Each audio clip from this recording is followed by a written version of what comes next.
mapagpalang araw po sa ating lahat. Ako po si Jonella Bianca de Aguilar at ito po ang aking Day 226 devotion para sa ating 365 daily devotion na pinamagat ang spiritual na pag-ikipaglaban. At ang topic natin ngayon ay principalities and powers. Sabi po dito yung concept na principalities and powers refers to ranks of demonic forces operating in spiritual realms, as seen in passages like Ephesians chapter 6 verse 12 and Colossians chapter 2 verse 15. These terms describe the organized hierarchy of evil opposing God's kingdom. These forces are understood not as equals to God but as created beings under His sovereign rule. Even in the rebellion, Christ's victory at the cross disarmed these powers, and through union with Christ, believers share in triumph. While they still wage war against the saints, their defeat is certain, and the believer stands firm by grace through faith, clothed in the armor of God. At ang Bible verse po tayo matagpuan sa Ephesians chapter 6 verse 12, for we do not wrestle against flesh and blood, but against the rulers, against the authorities, against the cosmic powers over this present darkness, against the spiritual forces of evil in the heavenly places. Sapagkat ang ating pakikipaglaban ay hindi laban sa laman at dugo, kundi laban sa mga pinuno, laban sa mga may kapangyarihan, laban sa mga kapangyarihang inangkitan na naghahari sa sanlibutan sa kadilimang ito, laban sa hukbong spiritual ng kasamaan na sa kalangitan. At ang teachings po natin ngayon ay number 1. Jesus wages war against the demonic forces. Ito po, yung ating Panginoon, diba, yung kasamaan, kasi yun talaga yung, sabi nga ito yung sinauna, diba, yung sa Eva at Adan pa lamang yung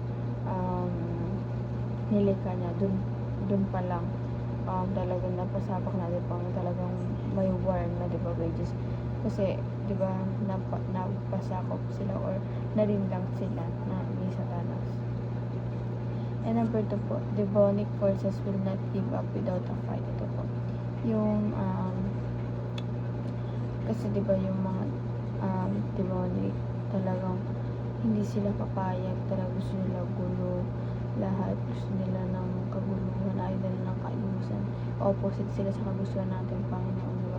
Kaya pero ang ating Panginoon hindi nila na ang ating Panginoon talagang pinakamalakas sa lahat, kahit gano'n pa sila kalakas, kahit gano'n pa sila kadami, kaya silang yun ang ating Panginoon, parang talunin, gano'n. And number 3 po, God provides armor for offense and defense. Ito po, diba? Diba, nag-provide siya sa depensa,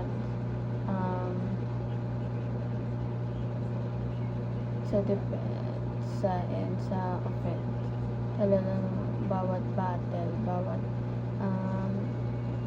inaano natin, tinatahak natin, ay talagang kasama natin ang ating Panginoon at nagpo-provide siya ng armor para sa ating kaligtasan. At talaga pa siguro na tayo ay ligtas.